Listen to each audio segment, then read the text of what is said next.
This video is brought to you by Gladiator Concealment and S4 Tactical Gear. Links are in the description box below.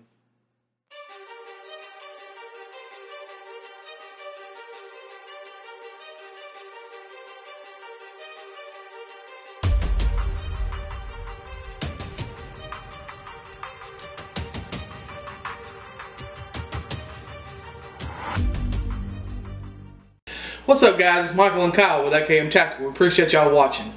We're going to do another segment in our little small series that's this old gun. And today we're actually going to talk about one of my guns. This thing right here, this is the beast that we're going to talk about. This is a super cool Remington 742 Woodmaster. There's a lot of history behind this gun. I say it's a lot of history, but it's cool. Kind of a cool story behind this gun. This gun is the actual gun, and it's mine. I own it.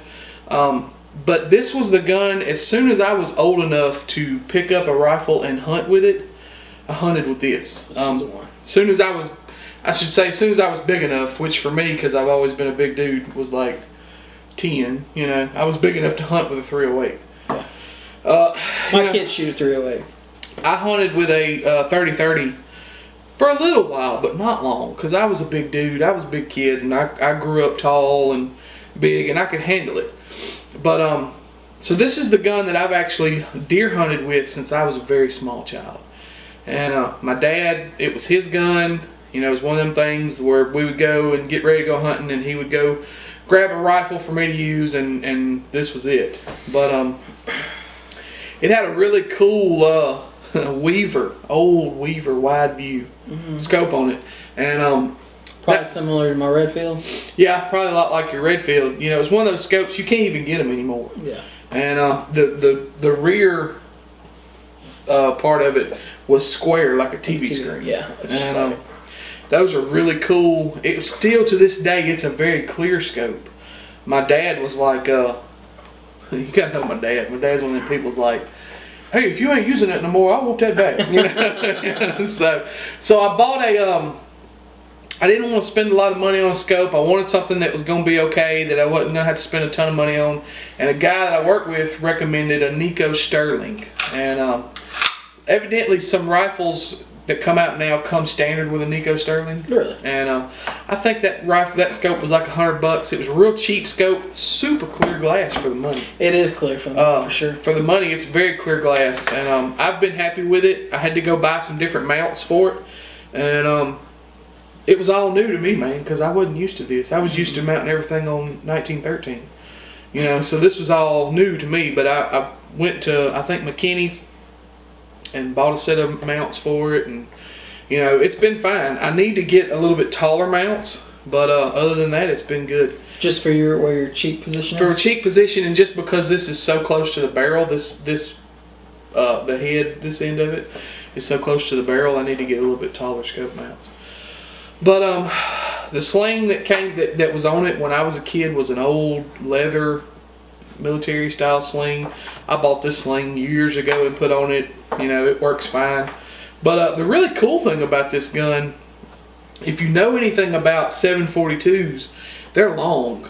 They're a pretty long rifle. And they have a, I don't remember if it's a circle with a blade sight, but they have a big front sight and a pretty good size rear sight on them. So their iron sights on them are pretty good size. This gun has no iron sights. Daddy bought this thing from a dentist here in town years and years ago, and the guy had sent it off and had the barrel cut down on it.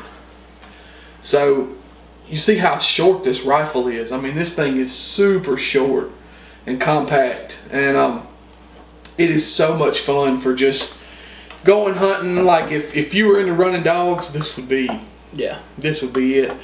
Semi-auto, shoots a 4-round detachable box magazine that you can buy. You can get these easy. Walmart even sells them. I run core locks through it. Core locks work. Core locks are hard to beat for the money. But I'm not sure exactly how much he had cut off, but I know he had some cut off the barrel and a little bit cut off the stock, making it down to It's at legal length, but I think it's barely. Yeah. When Michael brought it over, that's the first thing I said. I said, "Dog, is this an SBR?" It's barely there, but it's there. It's a really cool gun that's just been. What dentist was it? Doc Brewer. Okay.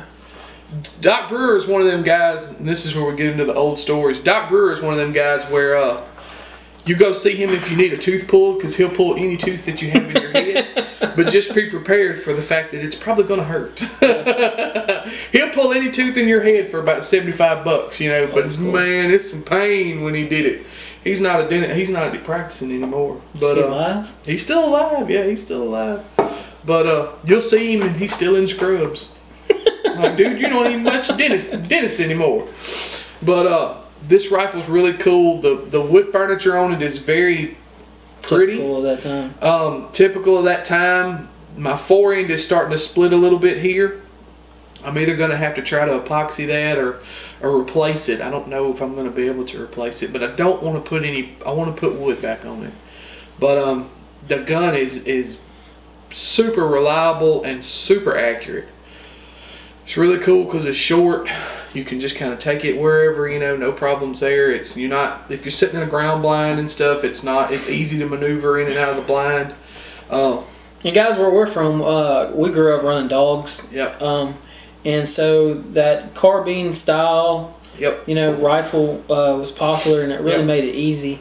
And even, you know, the gun on the last episode of this old gun was my Papa's 308.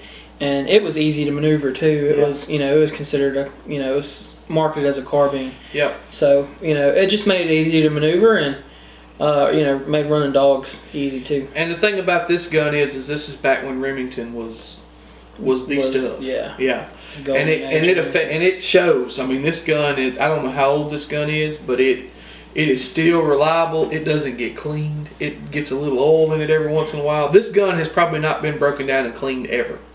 Not really clean, you know, where you take it all apart.